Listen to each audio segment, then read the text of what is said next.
حضرت عتبان بن مالک انصاری رضی اللہ تعالیٰ عنہ نے کہا کہ رسول اللہ صلی اللہ علیہ وآلہ وسلم میرے ہاں تشریف لائے اور فرمایا، کوئی بندہ جب قیامت کے دن اس حالت میں پیش ہوگا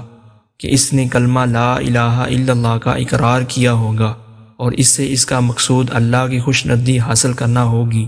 تو اللہ تعالیٰ دوزخ کی آگ کو اس پر حرام کر دے گا۔ حضرت عبداللہ بن عباس رضی اللہ تعالیٰ عنہ نے بیان کیا کہ نبی کریم صلی اللہ علیہ وآلہ وسلم نے فرمایا، دو نعمتیں ایسی ہیں کہ اکثر لوگ ان کی قدر نہیں کرتے، صحت اور فراغت۔ عباس عمری نے بیان کیا کہ ہم سے صفوان بن عیسیٰ نے بیان کیا، ان سے عبداللہ بن ابی ہند نے، ان سے ان کے والد نے کہ میں نے عبداللہ بن عباس رضی اللہ تعالیٰ عنہ سے سنا، انہوں نے نبی کریم صلی اللہ علیہ وآلہ وسلم سے اسی حدیث کی طرح۔ حضرت ابو ہریرہ رضی اللہ تعالیٰ عنہ نے کہا کہ رسول اللہ صلی اللہ علیہ وآلہ وسلم نے فرمایا،